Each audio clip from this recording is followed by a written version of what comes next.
আপনাদেরকে কি আসলে আওয়ামী লীগেররা ভোট দিয়েছে, বা আওয়ামী লীগের অনুপস্থিতির কারণেই কি জামাতের এই ব্যাপক ভোট পাওয়া?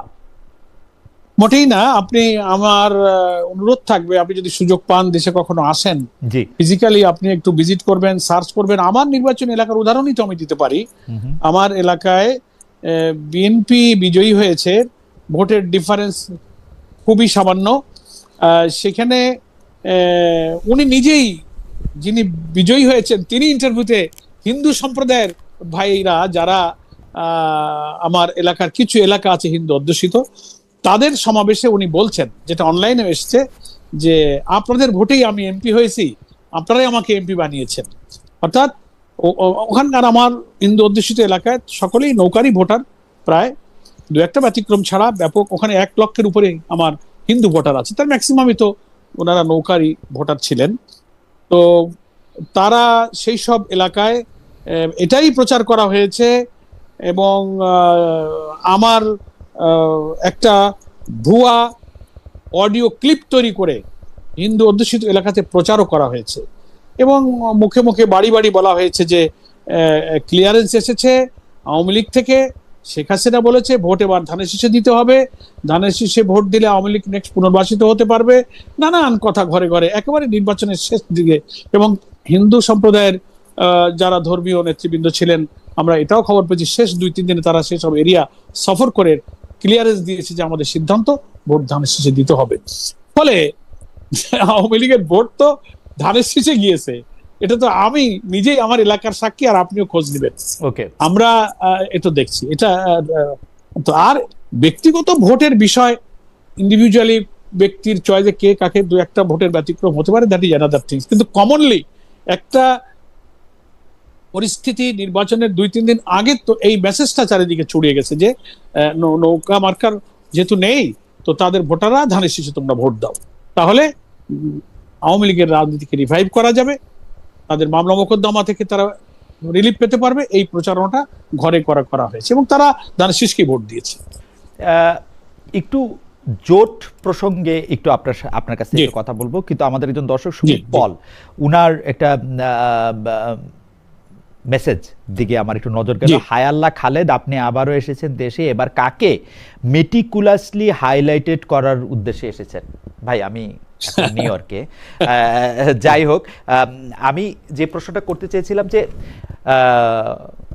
ইতিহাসের খাতিরে আপনি একটু বলবেন কি না যে এইবার জোট নিয়ে আসলে অনেক ধরনের, মানে আমি এটাকে বলবো যে ঠিক ড্রামা না হলেও এক ধরনের পর্দার অন্তরালে অনেক কিছু হয়েছে, এবং যেটার মধ্যে আপনি একটা বড় ভূমিকা সাংগঠনিক কারণে আপনাকে পালন করতে হয়েছে, যে এনসিপির আশা শেষ মুহূর্তে আবার চরমোনায় না আসা।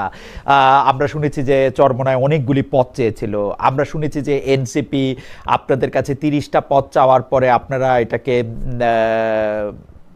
বার্গেন কিভাবে করেছিলেন, বা কি মতের ভিত্তিতে আপনারা এবং খেলাফত মজলিসে এক প্ল্যাটফর্মে আসলেন, যেখানে আমরা জানতাম যে খেলাফত উনারটা খেলাফত মানে জনাব মামুনুল হকের যে পিতা ছিলেন আল্লামা আজিজুল হক, আবার তাদের রাজনীতি আর জামাত ইসলামের রাজনীতি সম্পূর্ণ আলাদা ধরনের রাজনীতি। আবার আপনি জানেন যে আল্লামা বাবুনগরী, যিনি হেফাজতে ইসলামের প্রধান আছেন, তিনি আবার জামাত ইসলামকে ভোট না দেওয়ার এগেনস্টে খুবই স্ট্রংলি বলতেছিলেন। শুধুমাত্র জামাতে ইসলামীতে আসার জন্য এনসিপি ভাগ হয়ে গেল। এনসিপি নারী নেত্রীদের মধ্যে বেশ কিছুজন ভোট করতেই রাজি হলেন না, তাসনিম জারা, তাজনুবা জাবিন আর অনেকে। তো এই পুরো ব্যাপারটা নিয়ে আমাদের একটু বলবেন, মানে আমার কোনো প্রশ্ন না, আমার একটু জানার আকাঙ্ক্ষা যে আপনারা এইসব কিসের ভিত্তিতে এই 11 দলীয় জোট, অনেকে বলতেছে যে এটা একটা আদর্শিক জোট, যে এই প্ল্যাটফর্মটা আদর্শিক জোট না, এটা নির্বাচনী জোট, এটাকে আসলে আপনি কিভাবে দেখবেন? ধন্যবাদ, আপনার শেষ কথাটাই সঠিক। প্রথমেই এটা একটা নির্বাচনী ঐক্য ছিল, এবং নির্বাচনী ঐক্য গড়ার পেছনে তো ঐতিহাসিক কারণ। আমরা যেমন 4 দলীয় জোট যখন করেছিলাম আওয়ামী লীগের বিরুদ্ধে, তখনও একটা বড় ঐতিহাসিক কারণ ছিল। প্রথম আপনি জানেন 4 নেতা, আমাদের তখন বেগম খালেদা জিয়া, এরপরে অধ্যাপক গোলাম আজম, হোসেন মোহাম্মদ এরশাদ এবং আল্লামা আজিজুল হক শাইখুল হাদিস, এই 4 নেতা প্রথম 4 দলীয় জোট স্টার্ট করেন। এরপরে এটা 18 দল 20 দল নানান ভাবে রূপান্তরিত হয়েছে। সেই সময় অনেক ঐতিহাসিক রাজনৈতিক কারণ ছিল। এখন এবারের নির্বাচনে পূর্বে ইলেকশন যে কি বলে পোলারাইজেশন হতে লাগলো, নির্বাচনী ঐক্য জোট দলগুলোর মধ্যে কার সাথে কে যাবে, কোন দিকে কি হবে, নির্বাচনে মাঠের ফ্লো তৈরি হলো, তখন ইসলামপন্থী যে দলগুলো তাদের মধ্যে কিন্তু দীর্ঘদিন থেকে কালেকটিভলি এবং ইন্ডিভিজুয়ালি শুধু আমাদের নেতা ডক্টর শফিকুর রহমানই শুধু নন, অন্যান্য সব ইসলামী দলের শীর্ষ নেতাদের মধ্যেও কিন্তু এই আগ্রহ আকাঙ্ক্ষা জেগেছিল।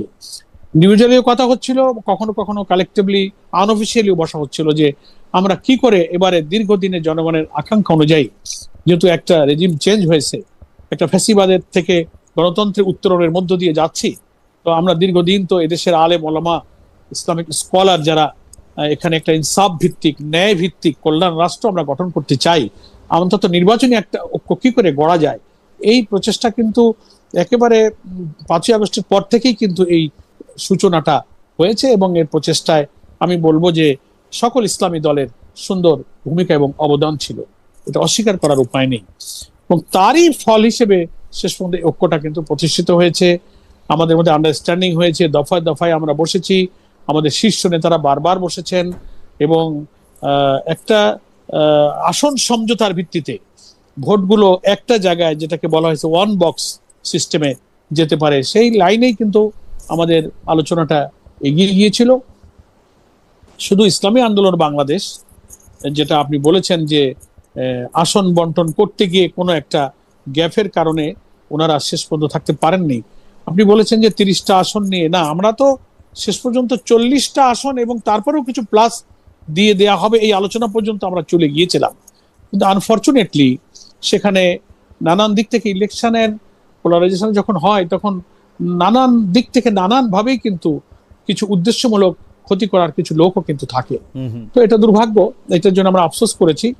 শেষ পর্যন্ত ওনারা আর রাজি হলেন না, ওনারা পৃথকভাবে নির্বাচনের সিদ্ধান্ত নিলেন এবং বাকি সবাই থাকলেন। এরপরে আবার এলডিপি আসলো, এইভাবে এসে নির্বাচনী ঐক্যটা রয়ে গেল। আফটার ইলেকশন দলগুলোর মধ্যে আলোচনা হয়েছে এবং দলের শীর্ষ নেতাদের সাথে কথা হয়েছে, ওনারা একমত হয়েছেন যে আমাদের নির্বাচনে যে ঐক্যটা ছিল, আমাদের নির্বাচনের পরেও আমরা এই ঐক্যটা রাখবো, এটা একটা রাজনৈতিক ঐক্য হিসেবে আমরা একসঙ্গে সামনে চলবো। তো আমরা দেখতে পাচ্ছি এই 11 দলীয় শীর্ষ নেতাদের মধ্যে নির্বাচনী ঐক্যটাকে কন্টিনিউ করার ব্যাপারে সিনসিয়ারিটি আমরা দেখতে পাচ্ছি, তাদের মধ্যে ইন্টারাকশন আছে। নানান বিষয়ে যখন পলিটিক্যাল ইস্যু সামনে আসছে, তখন আমরা পরস্পর কখনো কালেকটিভলি বসছি, ইন্ডিভিজুয়ালিও আমরা বসছি।